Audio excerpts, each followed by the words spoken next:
O Centro de Treinamento Missionário Taquara apresenta Conversão e Justiça pela Fé. O tema de hoje é Romanos capítulos 6 a 8. Oremos. Querido Pai, te pedimos agora a tua bênção sobre essa classe, que tu possas nos conceder o teu Santo Espírito para nos guiar, nos ensinar e nos levar a uma compreensão mais profunda da tua palavra nesse momento. Te agradecemos desde já e te pedimos em nome de Jesus. Amém. Antes de estudar Romanos 6, eu queria fazer rapidamente uma recapitulação de Romanos 3 a 5. Fazer algumas perguntas para vocês. Essas perguntas estarão relacionadas com a prova número 10. Em primeiro lugar, Romanos 3 a 5, qual seria o tema? Justificação pela fé. Justificação pela fé.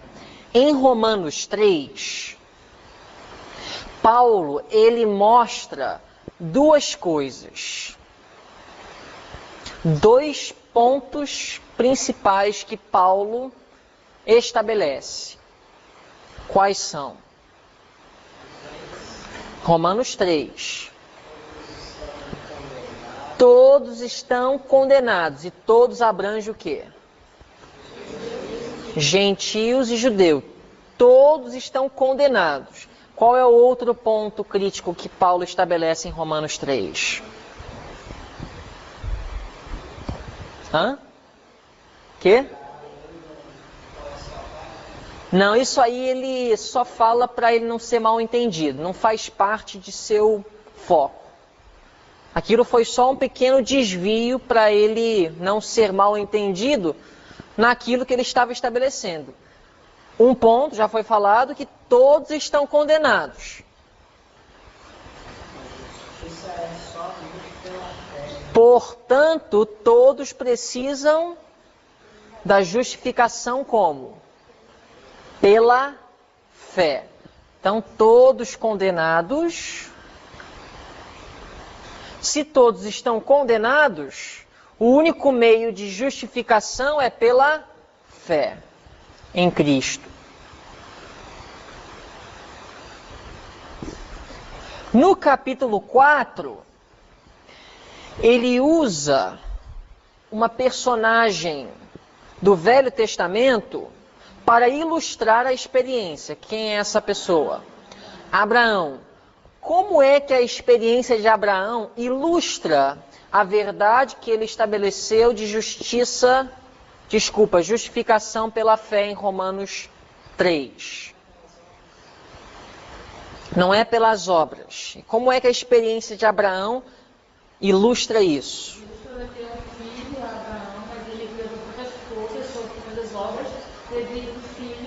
Ele foi dado uma promessa que ele teria um filho, mas a princípio ele tentou realizar esse plano com suas próprias forças, sua própria capacidade.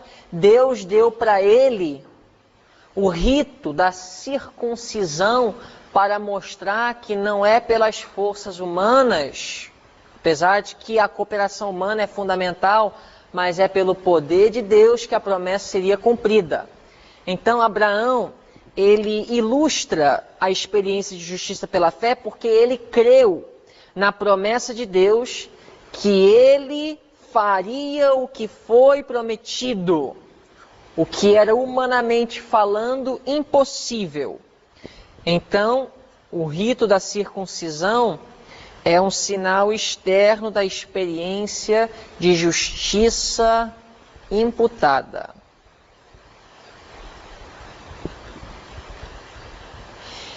Em Romanos 5, Paulo ele usa um método de comparação e contraste.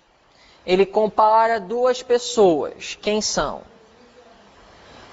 Primeiro Adão e o segundo Adão. Adão e Jesus. Quais são as semelhanças de Adão e Jesus?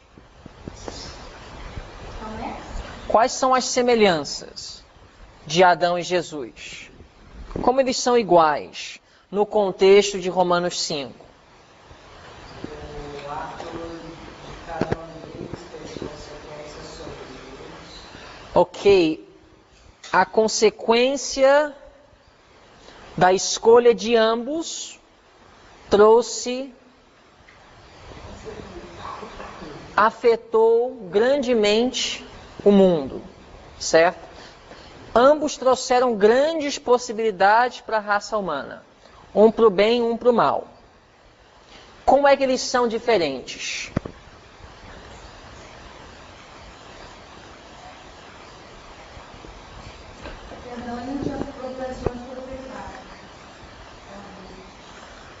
Como são diferentes? Adão não tinha tendência. Não. Primeiro Adão e segundo Adão. Adão pecou, Cristo obedeceu. Muito bem. O resultado do pecado de Adão foi uma natureza fraca, que ele transmite para os seus descendentes, certo?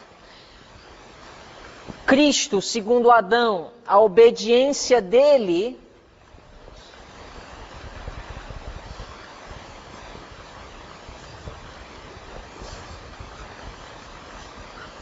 fornece para a humanidade graça, ok?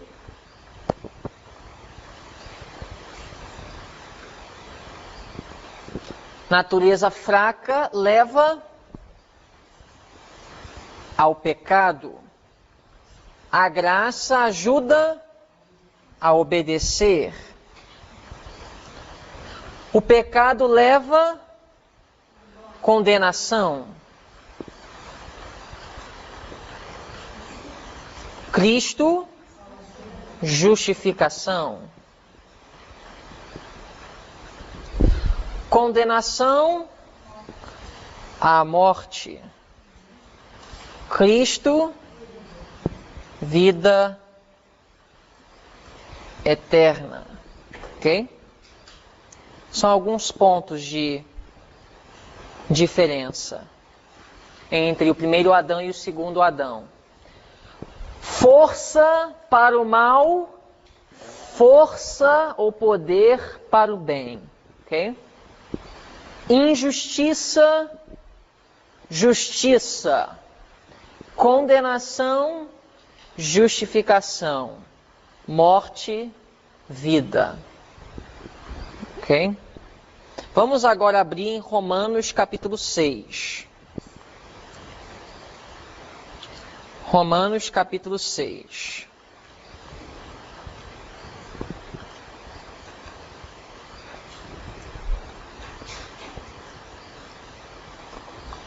Paulo acabou de falar, Romanos 5, onde a graça abundou, superabundou a graça. A graça, na Bíblia, no contexto dos escritos de Paulo, tem duas funções. Ela fornece para o homem favor não merecido e poder para vencer. Justificação, santificação. A graça. Favor não merecido, poder para obedecer. Vocês podem ler nas passagens de Paulo, quando ele fala sobre graça, normalmente graça abrange isso tudo. Não abrange só a justificação ou o perdão de Deus, mas abrange também o poder que Deus fornece para vencer.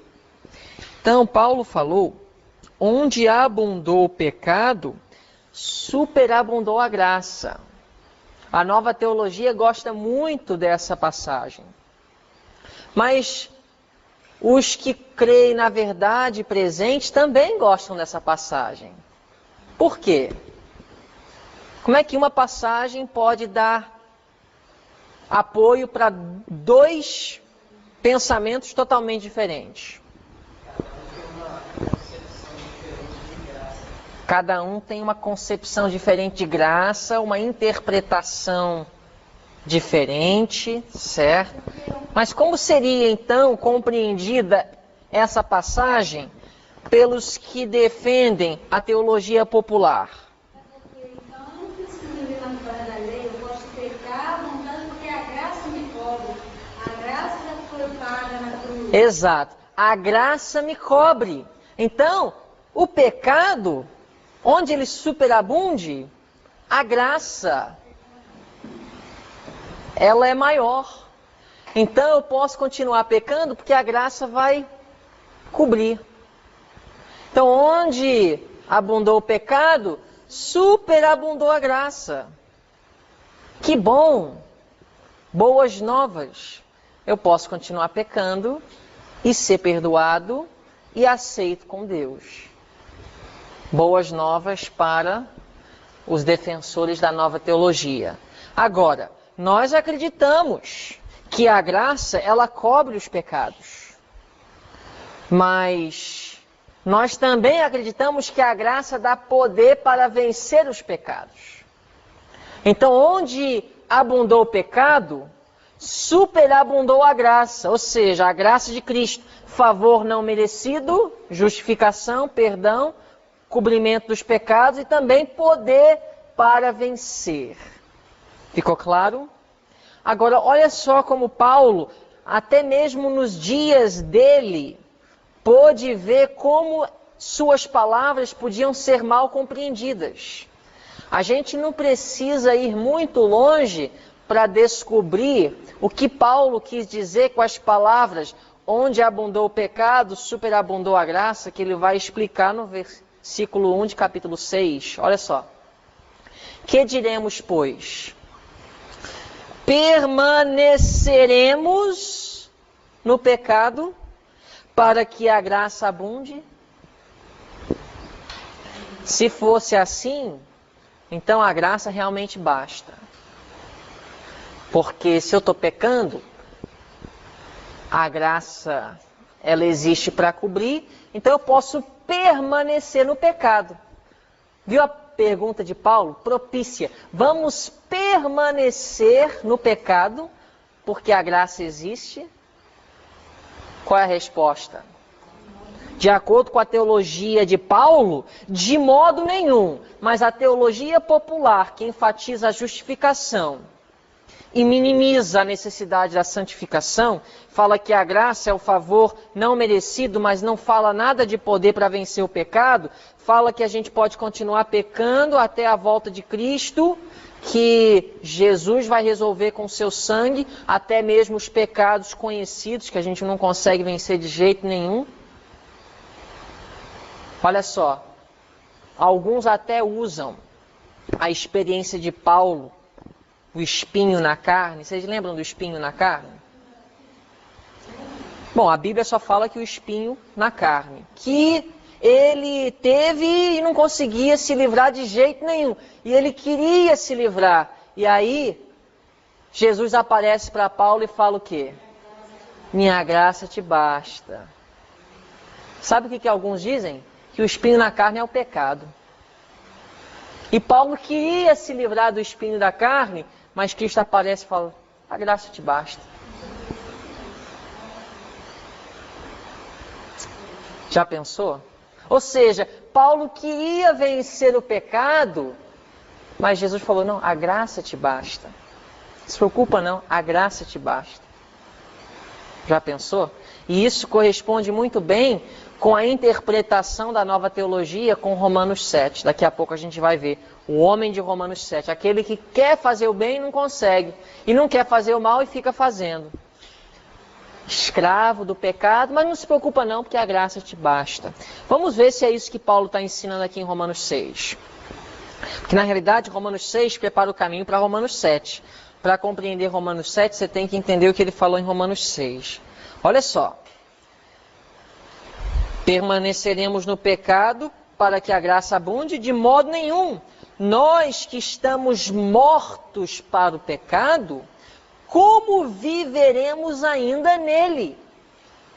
Em outras palavras, nós que fomos justificados, como podemos achar que a gente pode continuar vivendo no pecado?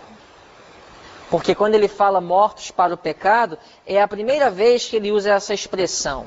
Daqui para frente ele vai usar muito essa palavra morto. Quando ele fala morto, ele está falando de quê? Olha o verso 7. Porque aquele que está morto está o quê?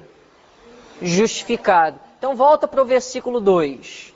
Nós que estamos mortos para o pecado. O que significa mortos para o pecado? Nós que fomos perdoados, como viveremos ainda pecando? Deu para ver a santificação? Paulo está dizendo, olha, eu enfatizei esse tempo todo a necessidade de, pela fé, alcançar a justiça imputada, a justificação, mas agora que você foi justificado, como vai agora achar que você pode continuar vivendo pecando, transgredindo, fazendo o contrário da vontade de Deus? E a graça vai resolver. Continuando então, verso 3. Ou não sabeis que todos quantos fomos batizados em Jesus Cristo, fomos batizados na sua morte? Ou seja, todos nós que entramos na água e demonstramos publicamente nosso compromisso com Cristo, e a partir daquele momento declaramos para o mundo que nós fomos perdoados e agora estamos abandonando aquela velha vida, nós fomos mortos com Ele. Fomos batizados na sua morte. Verso 4. De sorte que fomos sepultados com Ele pelo batismo na morte. Para que, como Cristo foi ressuscitado dentre os mortos, pela glória do Pai, assim andemos nós também em novidade de vida. Ou seja, o batismo representa a experiência de morrer para o eu. Entrar na água, aquela água não santifica ninguém, aquela água não purifica o coração de ninguém.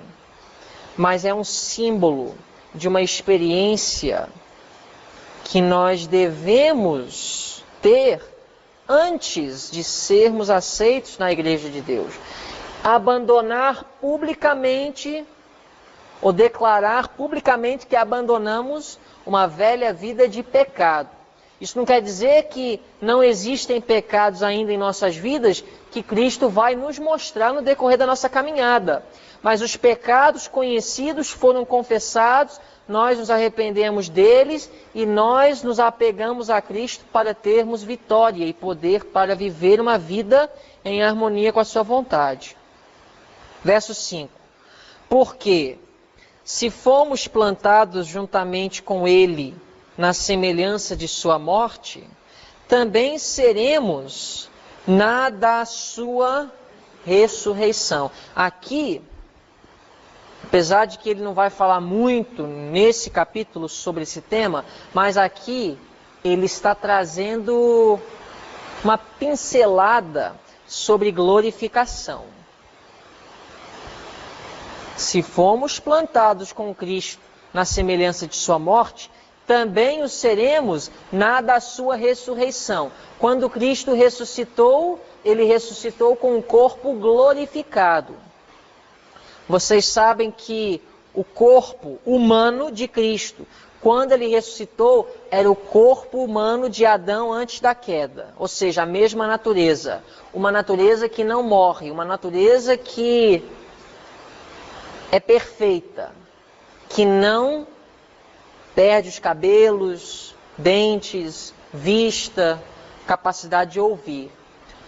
Ele ressuscitou com o corpo glorificado. Se nós experimentarmos e permanecermos aqui com essa experiência de crucificados com Cristo, nós também vamos viver a experiência de sua ressurreição. Ou seja, nós vamos ser glorificados ou na ressurreição ou na transladação. Transladação é quem fica vivo até a volta de Cristo. Verso 6. Sabendo isto, que o nosso homem velho foi com ele crucificado, para que o corpo do pecado seja desfeito, para que não sirvamos mais pecado. Parece que a pessoa que morreu para o eu, ela não é servo do pecado. Viu? Nosso velho homem com ele foi crucificado. O velho homem significa a velha atitude para com Deus de rebelião. Agora estamos, pela graça transformadora de Cristo, com uma atitude de submissão. Essa atitude de submissão à vontade de Deus revelada nos torna livres do poder e da escravidão do pecado. Verso 7. Porque aquele que está morto está justificado do pecado. Verso 8. Ora, se já morremos com Cristo, cremos que também com Ele viveremos. Ou seja, a nossa esperança de viver eternamente com Cristo está fundamentada no fato de que nós morremos aqui nessa vida para o velho homem, o eu. Verso 9. Sabendo que, tendo sido Cristo ressuscitado dentre os mortos, já não morre. A morte não mais tem domínio sobre ele. Mais uma vez, pincelando o tema da glorificação. Ou seja, a nossa esperança da glorificação está fundamentada em nossa experiência de justificação e santificação. Verso 10. Pois, quanto a ter morrido,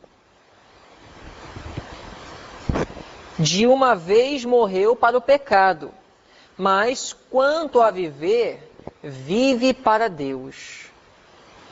Assim também vós, considerai-vos como mortos para o pecado, mas vivos para Deus em Cristo Jesus, nosso Senhor. Então ele está usando aqui o exemplo da morte de Cristo e de sua ressurreição para ilustrar a experiência da santificação. Morremos para uma atitude errada para com Deus, morremos para o eu, para nós ressuscitarmos, para vivermos nessa vida em harmonia com a sua vontade, com uma atitude de lealdade, submissão ao Senhor. Verso 12. Olha como ele enfatiza aqui a vitória sobre o pecado. Não reine, portanto, o pecado em vosso corpo mortal, para lhe obedecerdes em suas concupiscências. A palavra concupiscência significa o quê? Desejo. Ou seja, não precisamos obedecer mais os desejos da velha natureza, a natureza decaída. Verso 13. Nem tampouco apresenteis os vossos membros ao pecado por instrumentos de iniquidade, mas apresentai-vos a Deus como vivos dentre os mortos, e os vossos membros a Deus como instrumentos de justiça. Ou seja, agora as faculdades inferiores, submissas às faculdades superiores, que estão submissas à guia do Espírito Santo que revela a vontade de Deus. O fruto não é iniquidade mais, mas será justiça. Porque o pecado não terá domínio sobre vós, Pois não estáis debaixo da lei. Não estar debaixo da lei significa o quê? Na condenação da lei. Não estamos condenados. Em outras palavras, justificados. Né? Se não estou debaixo da condenação da lei, estou justificado. Em outras palavras, ele está somente reenfatizando o que ele já havia falado.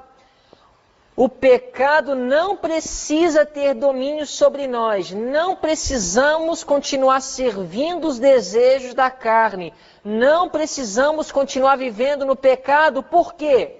Porque fomos justificados. Ou seja, não estamos mais debaixo da condenação do lei, mas estamos debaixo da graça. Ou seja, o favor não merecido de Deus, justificados.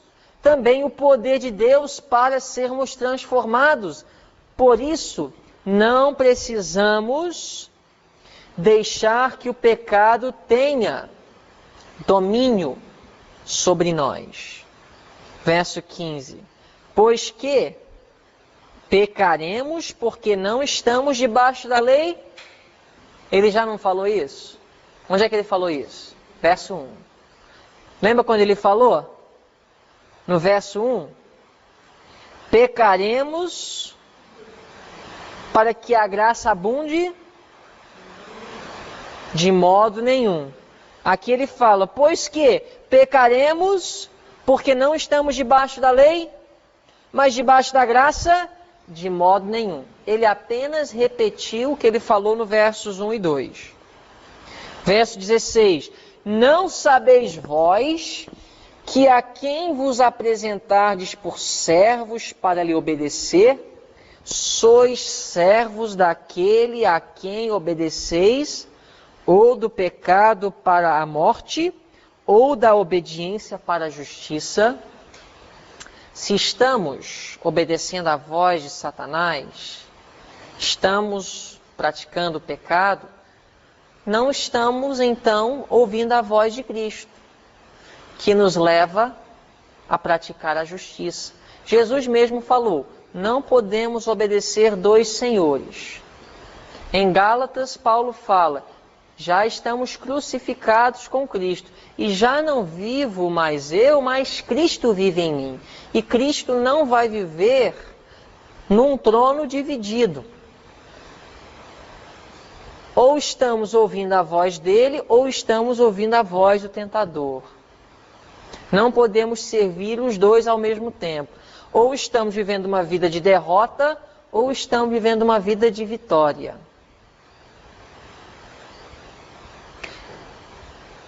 Verso 17. Mas graças a Deus, que tendo sido servos do pecado, obedecestes de coração à forma de doutrina a que fostes entregues. E libertados do pecado, fostes feitos servos da justiça. Falo como homem, pela fraqueza da vossa carne, pois que, assim como apresentastes os vossos membros para servirem à imundícia, e à maldade para a maldade, assim agora apresentai os vossos membros para servirem à justiça, para... Aí ele usa pela primeira vez, na Epístola de Romanos, a palavra-chave, santificação. Apesar dele não ter usado a palavra até agora, o que ele tem falado no capítulo 6 é isso, santificação. O que seria santificação para Paulo? Não estar vivendo como escravos das tendências da velha natureza. O velho homem, o eu, crucificado com Cristo. A atitude de submissão a Ele, sua vontade. Isso é santificação. Verso 20, porque quando éreis servos do pecado, estáveis livres da justiça. Então, santificação.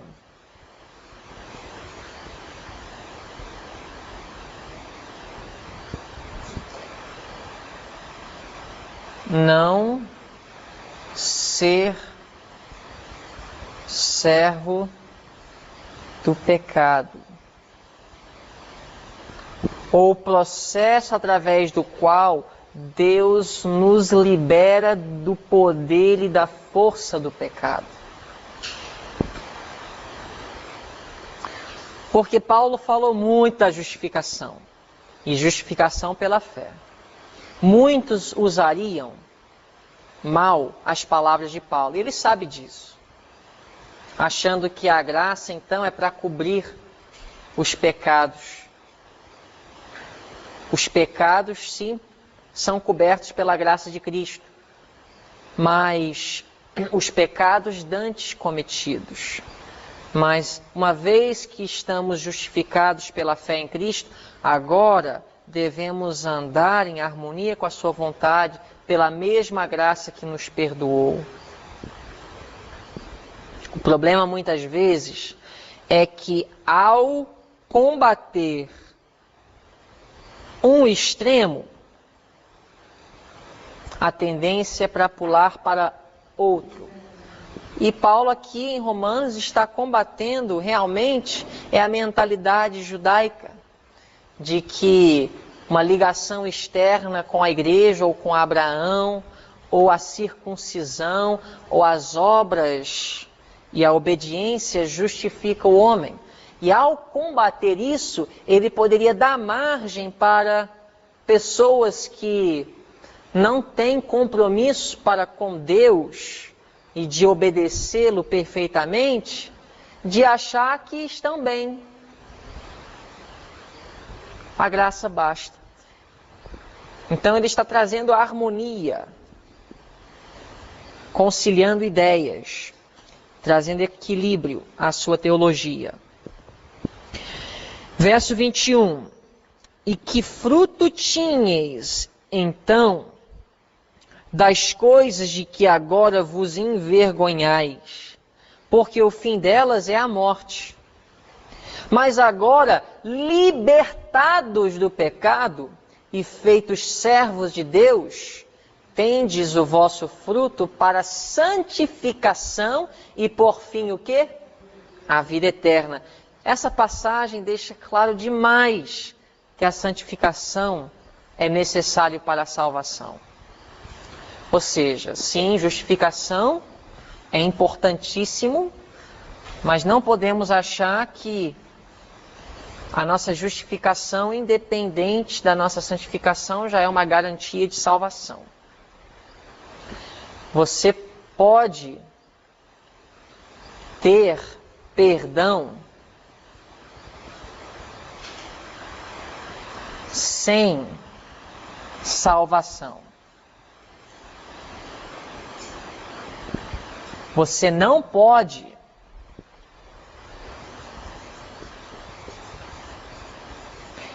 ter salvação sem o perdão. Hã?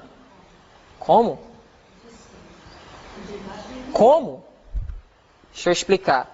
Paulo, ele está combatendo essas duas ideias. Primeiro, você não pode ter salvação sem o perdão. Judeu, fica sabendo que sem a justificação, que é pela fé em Cristo, no seu sangue, pela sua graça, salvação é inválida. Não é possível. Mas saiba de uma coisa, gentio,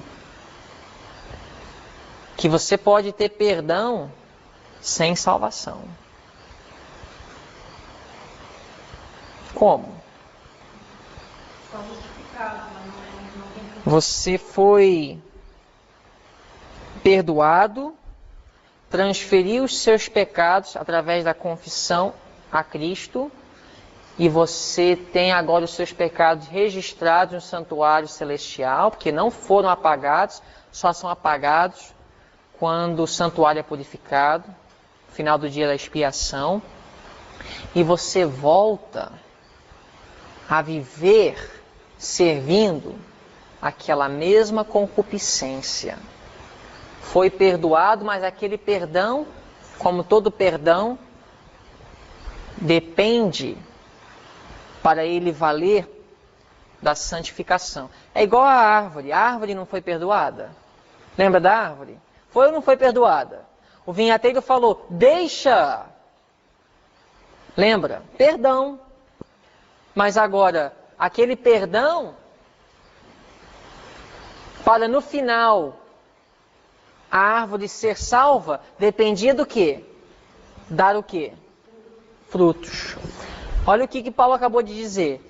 Agora, libertados do pecado e feitos servos de Deus, tende o vosso fruto para a santificação e, por fim, vida eterna. Viu?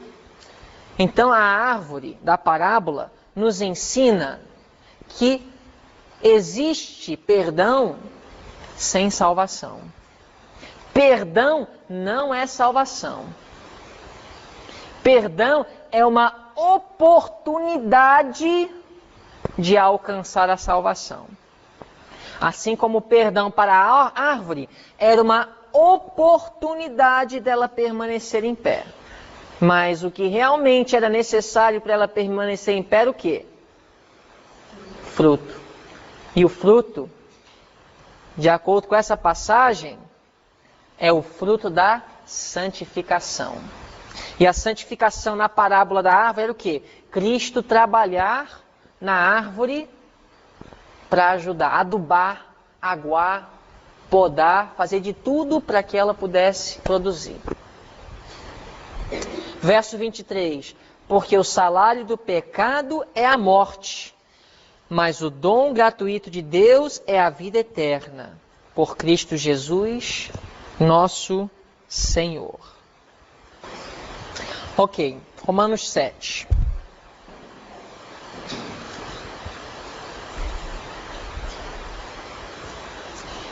Versículo 1. Não sabeis vós, irmãos, pois que falo aos que sabem a lei. Está falando aqui diretamente com quem? Judeus. Que a lei tem domínio sobre o homem por todo o tempo que vive. Agora, capítulo 7 precisa ser compreendido no contexto de capítulo 6, porque ele está dando continuidade a uma linha de raciocínio, um pensamento. A lei tem domínio sobre o homem por todo o tempo que vive. Como assim, Paulo? O que ele quer dizer com isso? Verso 2 ele vai explicar. Porque uma mulher que está sujeita ao marido, enquanto ele viver, está-lhe ligada pela lei. Mas morto o marido, está livre da lei do marido.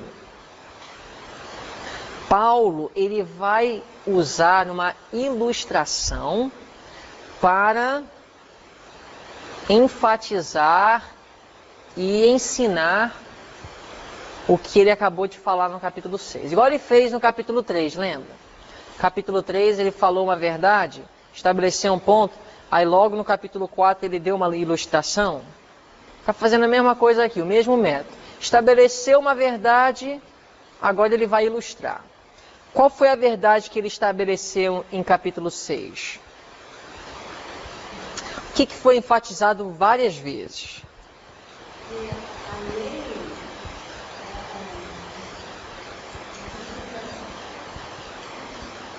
O pecado não terá domínio sobre vós, se estiveres mortos. Lembra? A ênfase foi morrer para o eu, e assim você vai poder servir a Deus, e o pecado não vai te escravizar. Se você ler capítulo 6, você vai ver que é o foco, é a ênfase dele. Aqui, no capítulo 7, ele fala de uma lei. Ele fala que essa lei, ela tem domínio sobre o homem enquanto ele está vivo. Aí, ele usa a ilustração de uma mulher. Vamos colocar aqui uma mulher. Uma saia, né? Uma mulher. Não vou desenhar o cabelo e o resto não, mas dá para ver que é uma mulher. E essa mulher, ela tem o quê? Ela tem o quê? Um marido. Então vamos colocar aqui um homem.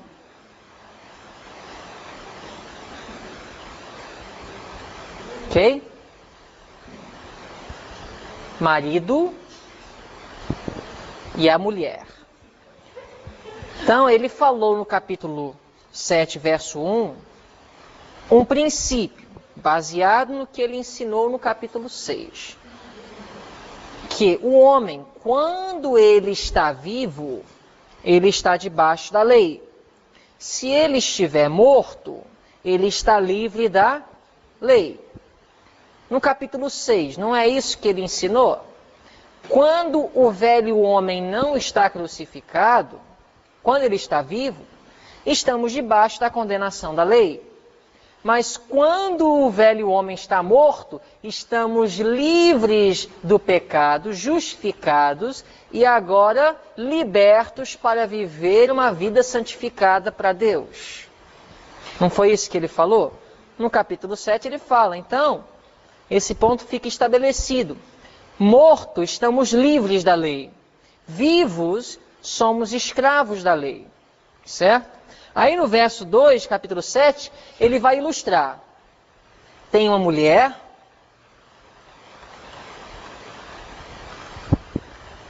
A mulher, ela tem um marido. Se o marido estiver vivo, pela lei, ela está casada e comprometida com o marido.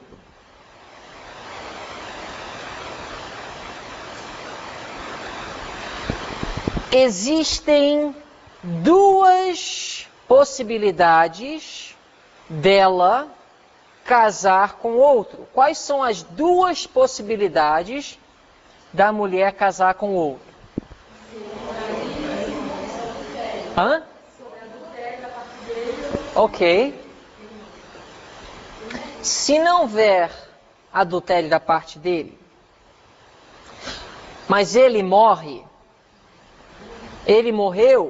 agora ela está livre para casar com outro. Ok? Livre. Se ele estiver morto, ela está livre para casar com o segundo marido. Ok? Mas agora, se ele não morreu, se ele ainda estiver vivo, e ela casa com o segundo marido, nós chamamos isso de quê? Adultério.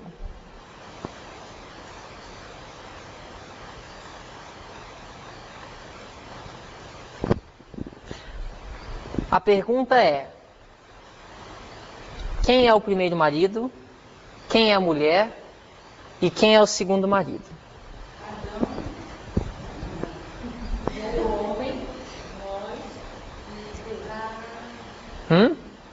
Quem morreu no capítulo 6?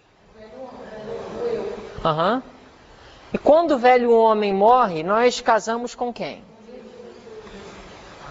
Então,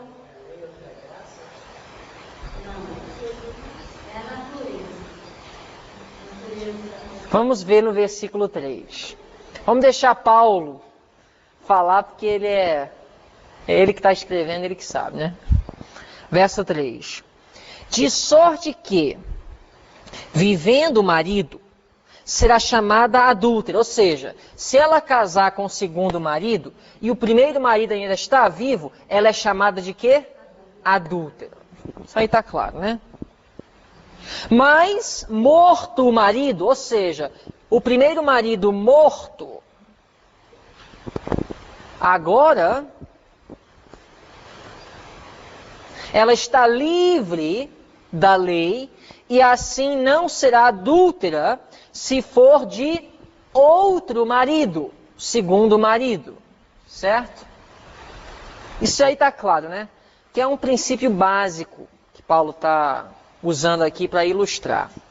Verso 4. Aqui está a interpretação da parábola. Ok? Olha só. Assim, meus irmãos, também vós estáis mortos para a lei pelo corpo de Cristo. Então, quem está morto? Nós. Então, o primeiro marido representa o quê? O velho homem. Porque ele está falando com conversos, né? Então, o velho homem está morto, e se o velho homem está morto, verso 4, continuando, para que sejais de outro marido, segundo marido. Quem é o segundo marido? Daquele que ressuscitou dentre os mortos, a fim de que demos frutos para Deus. Então uma coisa é certa, o segundo marido é Cristo. Ficou claro isso? Quem é a mulher? Hã? Sabia que vocês iam falar isso. Isso não é uma profecia. A mulher representa a igreja, profecia bíblica, mas aqui não é igreja não. Estamos falando aqui do homem. O primeiro marido é o velho homem, a mulher é quem escolhe se ela vai ficar com o velho homem ou com Cristo. A mulher representa o quê? A vontade.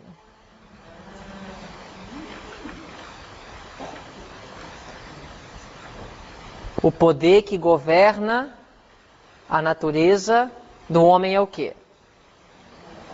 A vontade. A mulher é quem está escolhendo. Então a mulher é a vontade do homem. É o poder que Deus dá para o homem escolher. Agora, a mulher,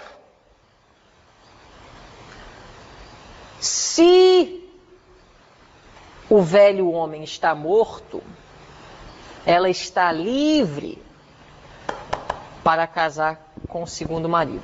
Uma pergunta. Se nós, seguidores de Cristo, não estivermos mortos para o eu e estamos batizados, unidos com Cristo, nós estamos em quê? Adultério espiritual. Vocês já leram sobre adultério espiritual na Bíblia? Não?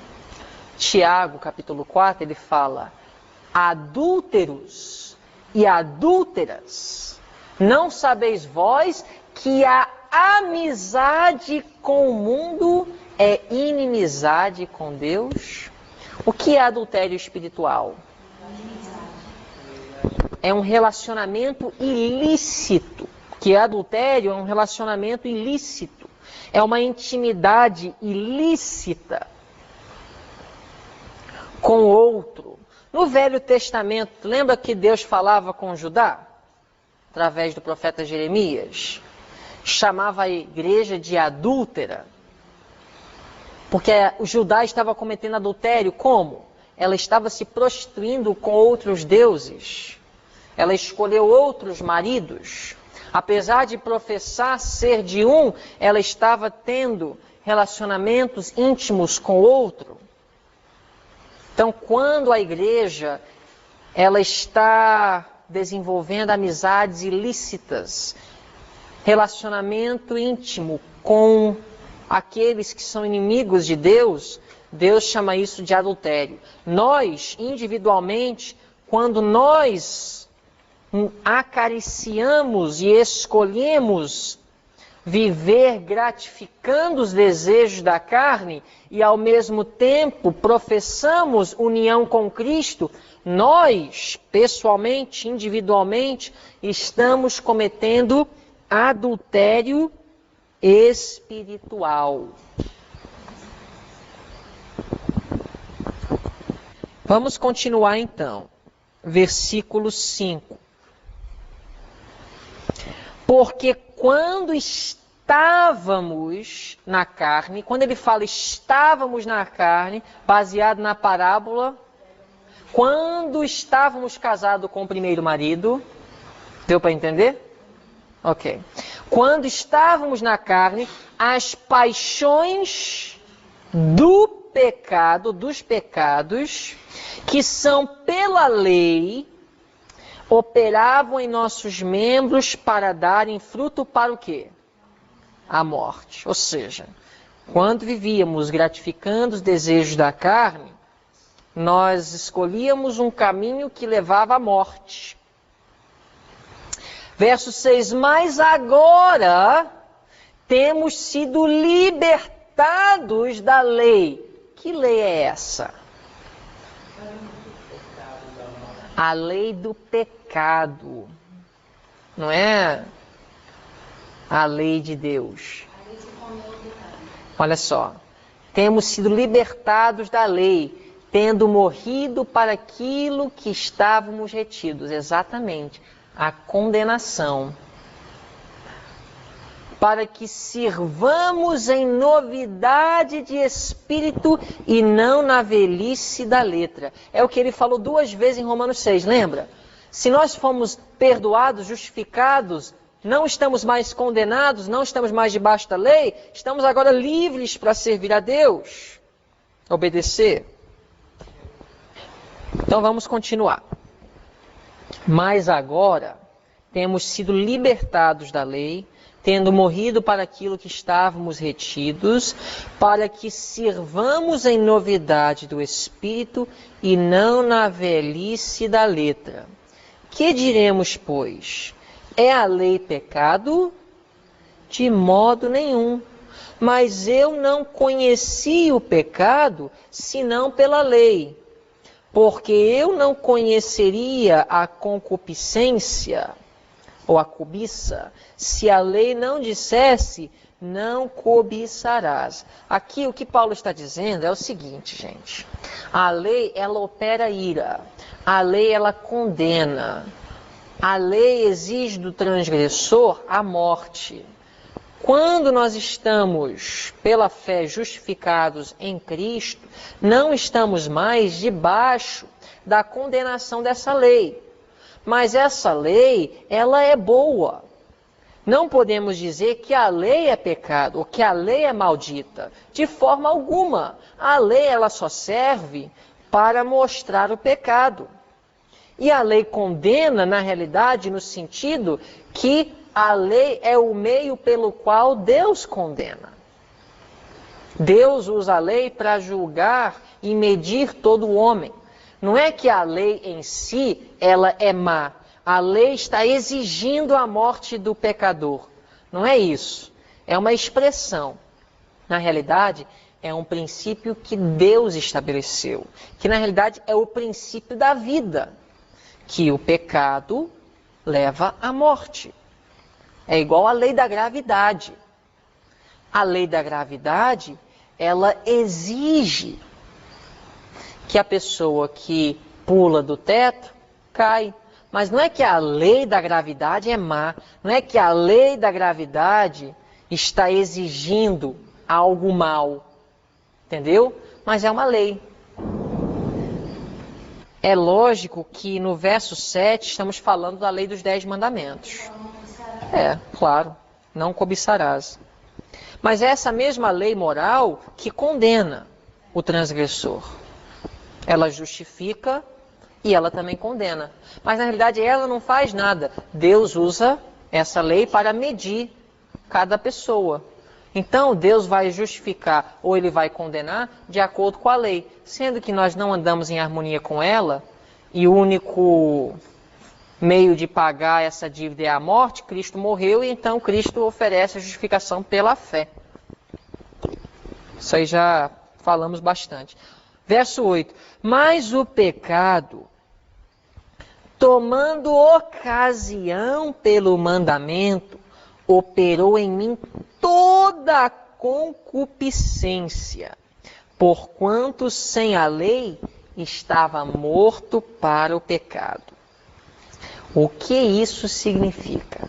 Essa passagem é difícil, igual o Pedro falou. Às vezes Paulo ele nos complica. Mas o pecado tomando ocasião pelo mandamento. Explica isso para mim. Como é que o pecado toma ocasião pelo mandamento? O que Paulo está dizendo aqui, para simplificar, é que a lei, ela mostra o pecado. Então, o pecado, ele se manifesta pela lei. Não que é a lei que causa o pecado. Não, é porque a lei, quando ela chega, a gente consegue ver o pecado, entendeu? Então, ela magnifica o pecado. Não é que ela aumenta o pecado literalmente. Ela aumenta o pecado em nossas mentes ao nos mostrar a vontade de Deus. Então, o pecado, tomando ocasião pelo mandamento, operou em mim toda a concupiscência. Não é que eu já não estava na concupiscência. Estava, mas agora eu sei, porque a lei me mostrou. Porquanto, sem a lei, estava morto para o pecado. Ou seja, sem a lei, eu não sabia que eu tinha esse pecado. Mas a lei chegou e operou em mim toda a concupiscência. Ou me mostrou que eu tinha concupiscência. Então a lei é igual uma lanterna. Você está com uma cobra no teu pé. Essa cobra já existe, mas a lanterna, ela vai te mostrar essa realidade. Então é como se a lanterna fosse o que trouxe essa cobra. Não. Essa lanterna é o que trouxe essa cobra à sua vista. Entendeu? Por isso que Paulo depois vai e esclarece. Não é que eu estou falando que a lei é má, ou a lei é pecado. Não. É que a lei me ajudou a ver o pecado. Ok? Verso 9. E eu, na algum tempo, vivia sem lei. Mas vindo o mandamento, reviveu o pecado e eu morri. Como assim? O mandamento veio e reviveu o pecado. Não é que a lanterna vindo, a cobra apareceu. A cobra já estava. A lanterna veio e agora eu vi a cobra. Deu para entender? Ficou claro então esse versículo? E o mandamento que era para a vida, achei eu que me era para a morte. Ou seja, a lanterna, que é para me ajudar a ver, acabou sendo uma maldição para mim, porque me ajudou a ver algo mal. Deu para entender? Sim? Por isso ele falou morri. Morri. Uhum. E eu morri no sentido que isso me traz a condenação. Entendeu? Eu morri porque isso me mostra que essa cobra vai me morder. E essa cobra me mata. Então eu estou morto por causa da lanterna. Porque a lanterna me mostrou que eu vou ser picado por uma cobra venenosa. Deu para entender? Não é que a lanterna é a causa, mas a cobra é que me mostrou que eu estou morto. A lanterna é que me mostrou que eu estou morto pela cobra. Ficou claro? Verso 11. Porque o pecado, tomando ocasião pelo mandamento, me enganou e por ele me matou. Mesma coisa. O pecado tomando ocasião pelo mandamento. Ou seja, pelo mandamento, eu vi o pecado e vi que eu estava condenado à morte. Ele está sempre enfatizando isso.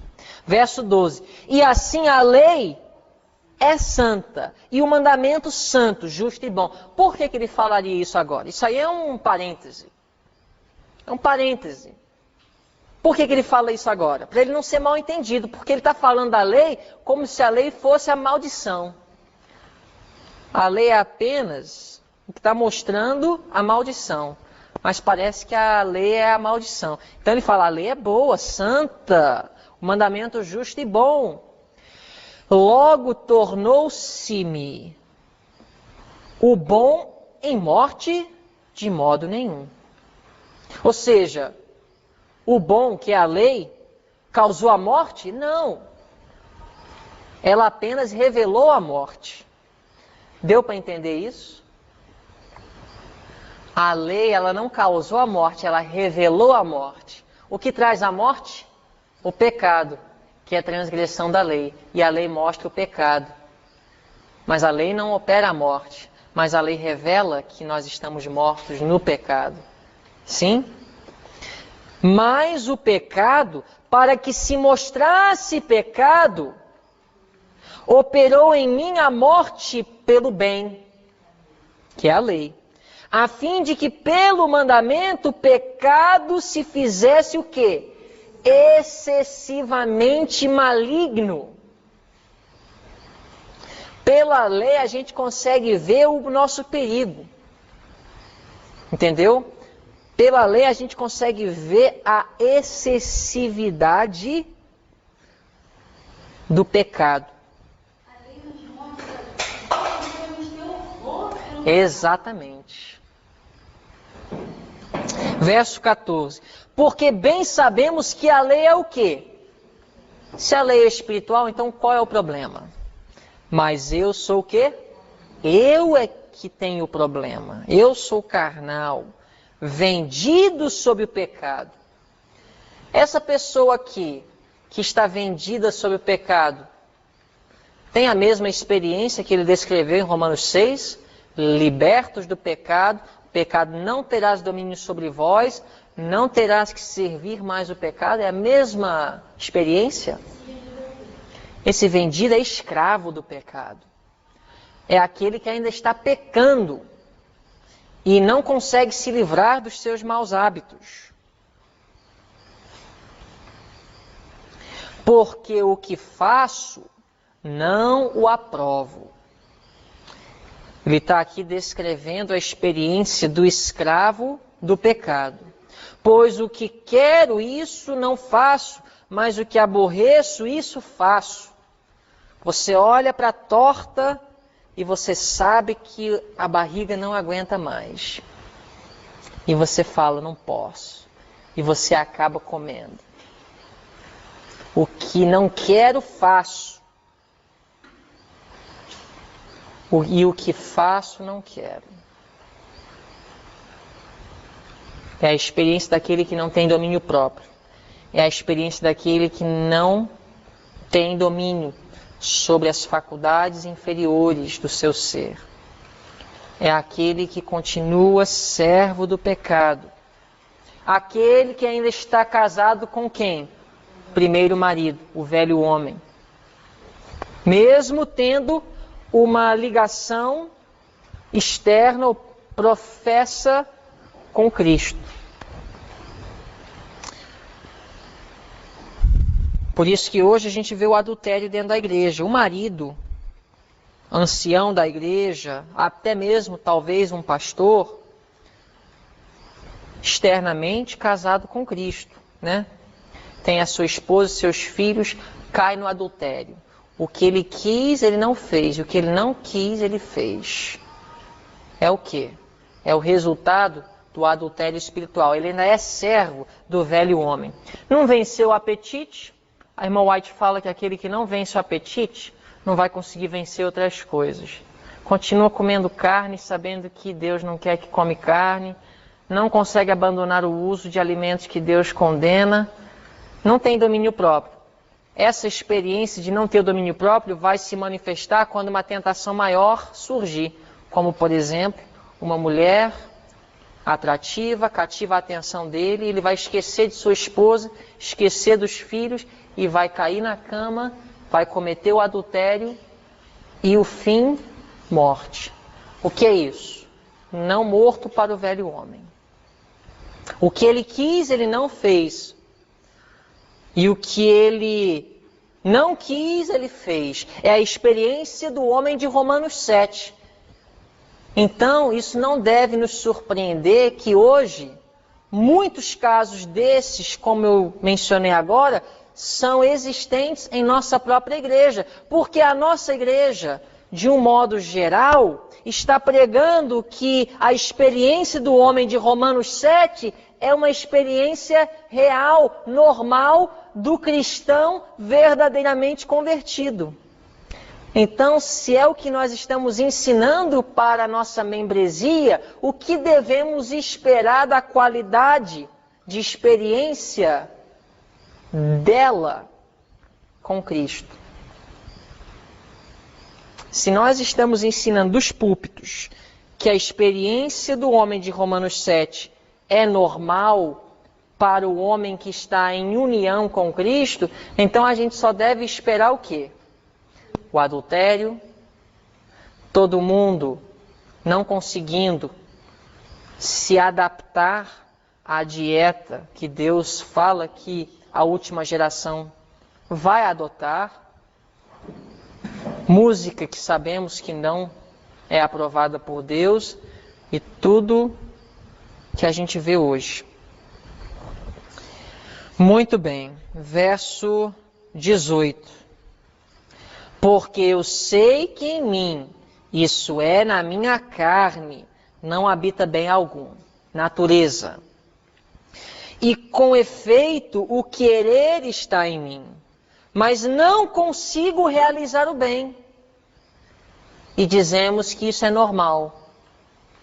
O querer não trair a minha mulher e estar comigo, mas não consigo realizar.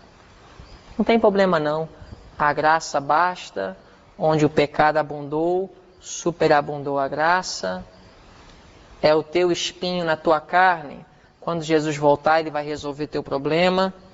Essa teologia vai produzir uma experiência deformada na membresia da Igreja de Deus. Verso 19. Porque não faço o bem que quero, mas o mal que não quero, esse faço. Quantos homens vocês acham, pensam, premeditam, eu vou adulterar? A maioria dos homens são escravos e acabam fazendo aquilo que eles realmente não querem fazer. Amam seus filhos, amam até suas esposas, mas são escravos. Sabe o que é um escravo? O que não tem domínio próprio. Então nós temos que ensinar para o povo que essa experiência não deve, não pode ser a nossa. E com Cristo podemos ter a experiência de Romanos 6 e não a de Romanos 7. Porque não faço o bem que quero, mas o mal que não quero, esse faço. Ora, se eu faço o que não quero, já o não faço eu, mas o pecado que habita em mim. Acho então esta lei em mim, que, quando quero fazer o bem, o mal está comigo. Porque, segundo o homem interior, tenho prazer na lei de Deus, mas vejo nos meus membros outra lei. Essa é uma lei que nós chamamos a lei da escravidão. Essa lei aqui, a lei de que, se você está vivendo em submissão ao velho homem, você não pode fazer a vontade de Deus. É impossível, porque você não pode servir dois senhores. Então, essa lei batalha contra a lei do meu entendimento. Qual é a lei do entendimento? É a lei moral, ou seja, a vontade de Deus eu sei, e eu me deleito nela. Mas existe outra lei nos meus membros que opera contra a lei do meu entendimento. Isso é nada mais, nada menos do que a luta entre as faculdades superiores e as faculdades inferiores. Faculdade superior, a razão, conhece que não é para adulterar, mas o apetite pede. Então, quem vai prevalecer? Entendeu? O homem que está vivendo uma vida vitoriosa em Cristo vai ter a capacidade pelo Espírito Santo e a graça de Deus de subjugar as paixões. Então vamos ler verso 23 de novo. Mas vejo nos meus membros outra lei, que batalha contra a lei do meu entendimento, e me prende debaixo da lei do pecado que está nos meus membros. Miserável homem que eu sou, quem me livrará do corpo desta morte? Quem é o homem miserável? É aquele que sabe fazer o bem e não faz. Aquele que fala, faço o que não quero e o que eu não quero faço. Aquele que fala, porque o que faço não aprovo, pois o que quero isso não faço, mas o que aborreço isso faço. Esse é o homem miserável. E Jesus fala para a igreja de Laodiceia. Ele usa essa palavra miseráveis. E sabe qual é a solução de Cristo? Ao que vencer, assim como eu venci. Como é que a gente pode sair dessa condição de miserável? Comprar dele ouro, refinado no fogo, colírio, vestes brancas.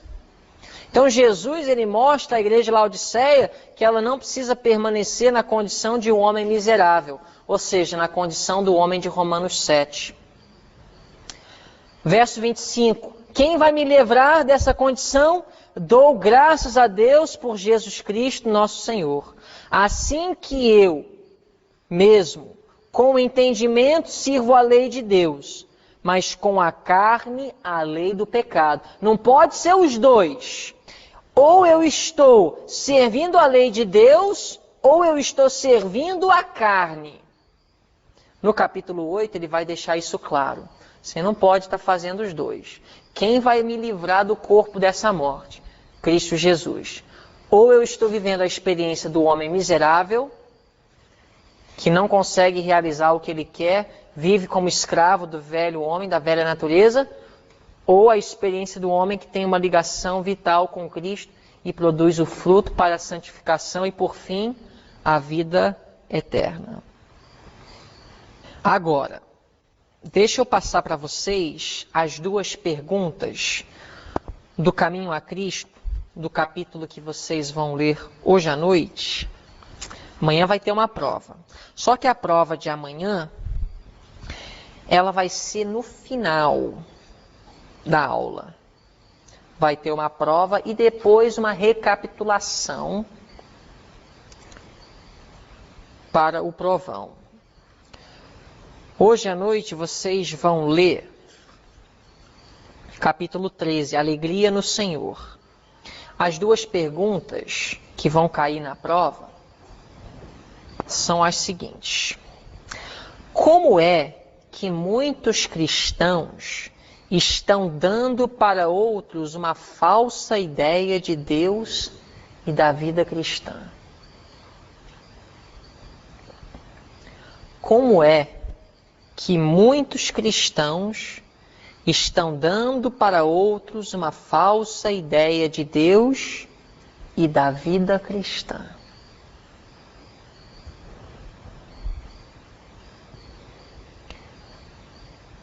A próxima.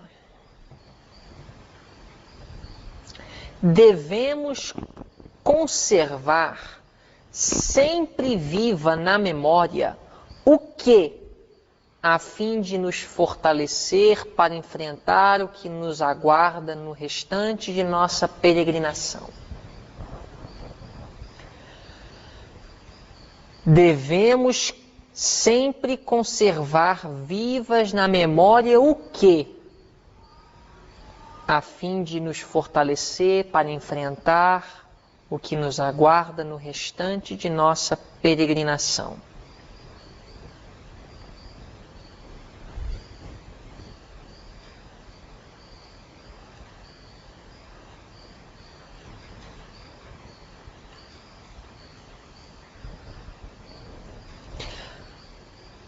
Muito bem. Vamos dar uma continuidade aqui, entrando já no capítulo 8. Para resumir, no capítulo 7, Paulo não estava dando um testemunho de sua experiência atual com Cristo, apesar de que ele usa a linguagem da primeira pessoa. Ele está falando de um homem miserável que está vivendo como escravo de suas paixões, não servindo à justiça, mas sim o pecado. E certamente essa experiência, ele se identificou com ela quando ele lembrava o que ele era antes de se encontrar com Cristo, servindo Jesus na velhice da letra. Jesus não, servindo a Deus na mente dele, na velhice da letra, e não em novidade do Espírito. Isso foi capítulo 7. No final de capítulo 7 ele fala: com o entendimento sirvo a lei de Deus, mas com a carne a lei do pecado. Isso não quer dizer que ele está servindo ao mesmo tempo a lei de Deus e ao mesmo tempo a carne e a lei do pecado. Não. Tanto que no capítulo 8, verso 1, ele fala: portanto, agora nenhuma condenação há para os que estão em Cristo, que não andam segundo a carne, mas segundo o Espírito. Ou seja, não existe como você andar segundo a carne e ao mesmo tempo o Espírito. Ou seja, você não pode estar casado com o velho homem e ao mesmo tempo com Cristo. Velho homem, a carne. Primeiro marido, velho homem, carne. Segundo marido, Cristo,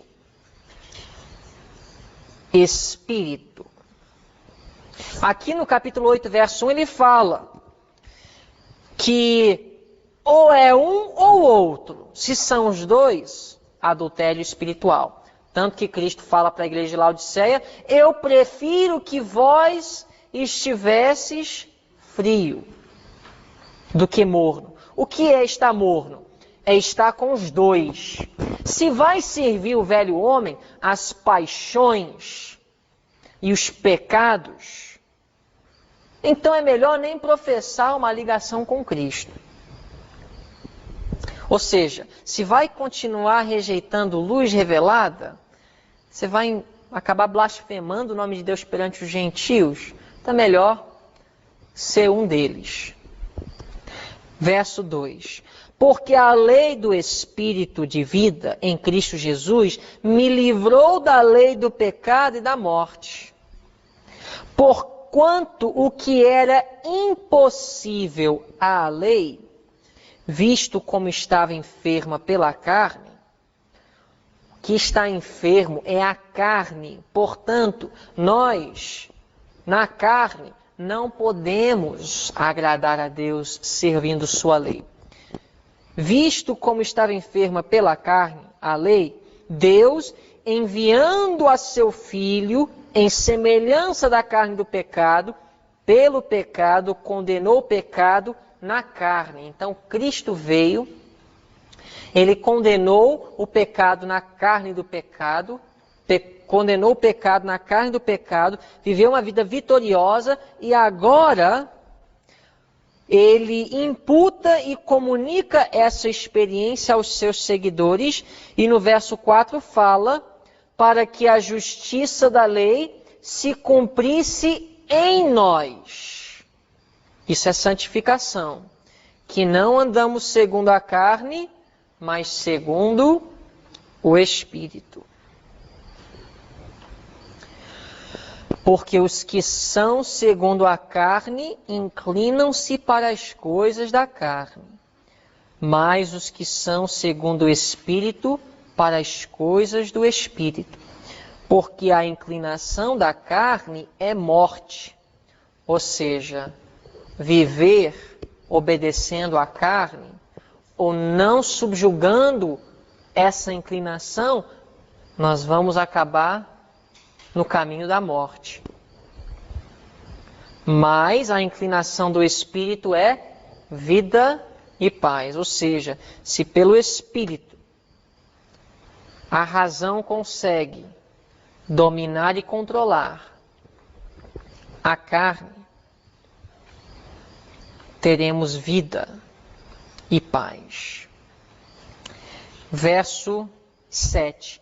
Porquanto a inclinação da carne é inimizade contra Deus.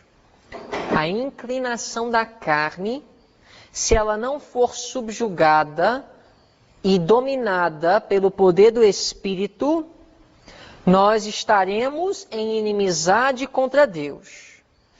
Pois a carne não é sujeita à lei de Deus, nem em verdade o pode ser.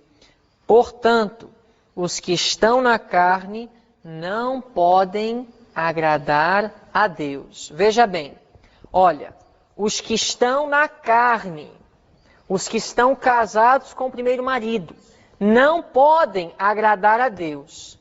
Ligação com Cristo e ao mesmo tempo servindo a carne, adultério espiritual. É impossível. Cristo falou, não podemos servir dois senhores. Então, ou estamos sujeitos à carne, natureza inferior, ou sujeitos ao Espírito. Os que estão sujeitos à carne produzirão os frutos ou as obras da carne. Gálatas 5 fala, adultério, homicidas, mentira, fornicação, idolatria, os frutos da carne. E os frutos do Espírito, paz, longanimidade, paciência, domínio próprio, amor, gozo, todos aqueles atributos do caráter de Deus. Ou estamos sujeitos ao Espírito ou à carne. Verso 9. Vós, porém, não estáis na carne, mas no Espírito.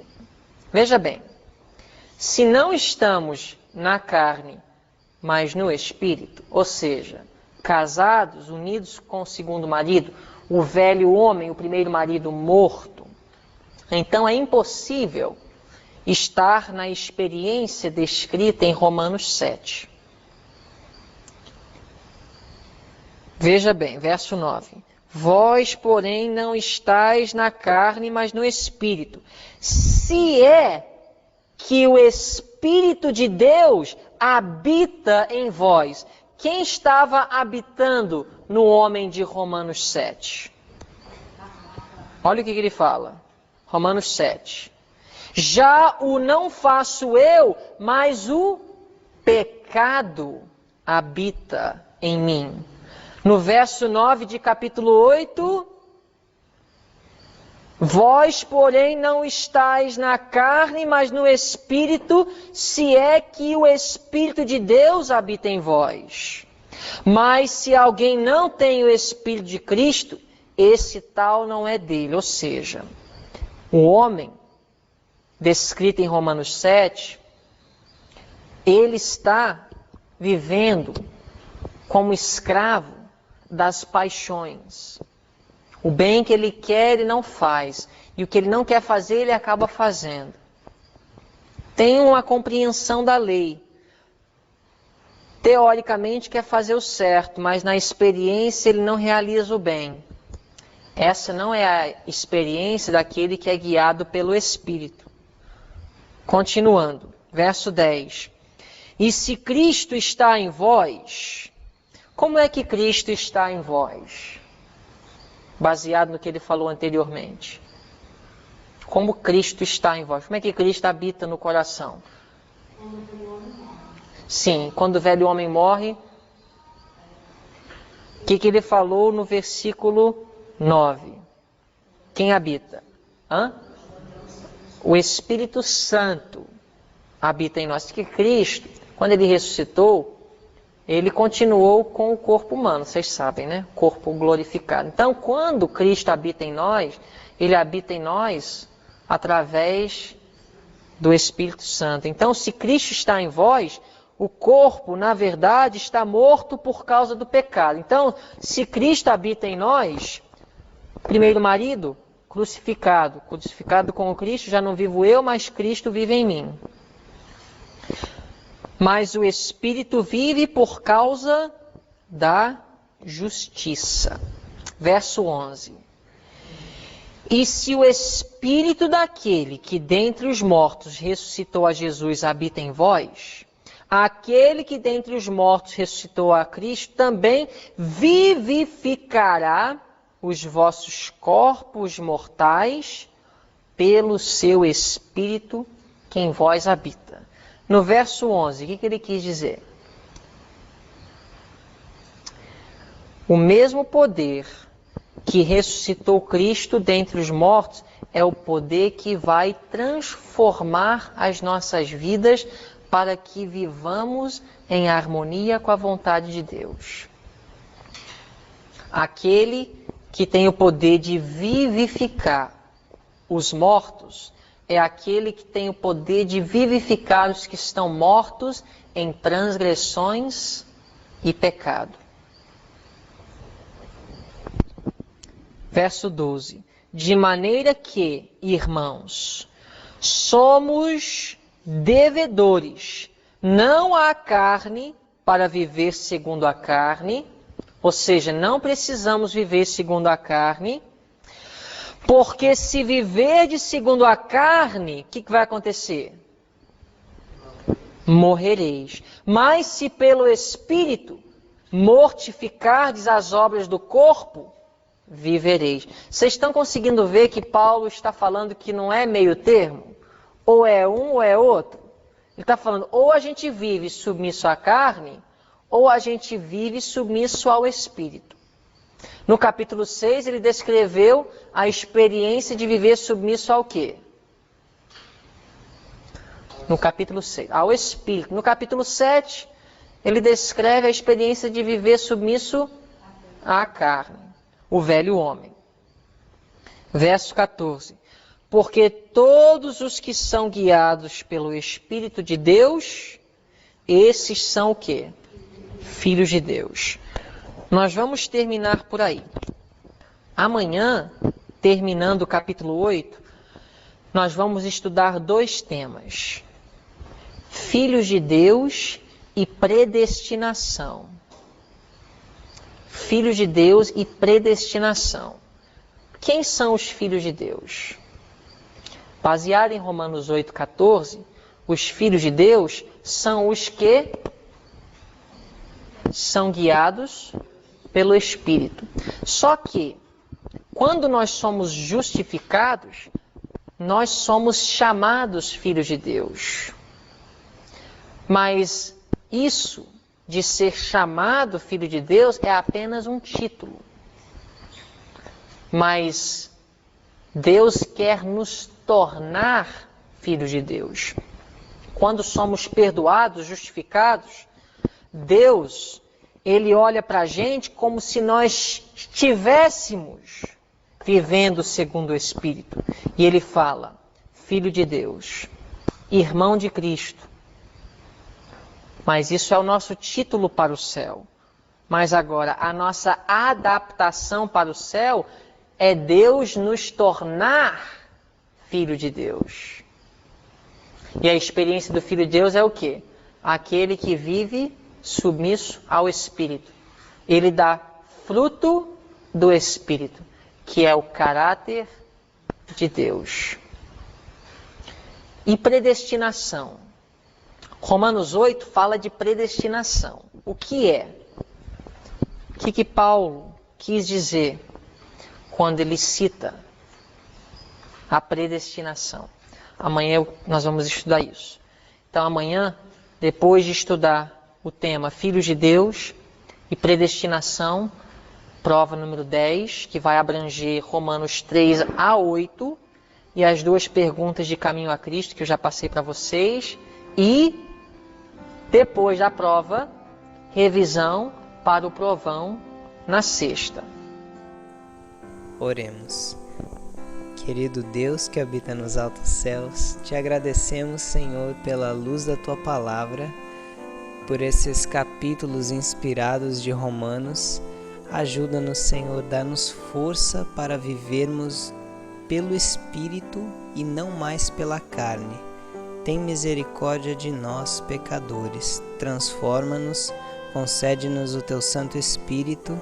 É o que pedimos e agradecemos, em nome de Jesus. Amém.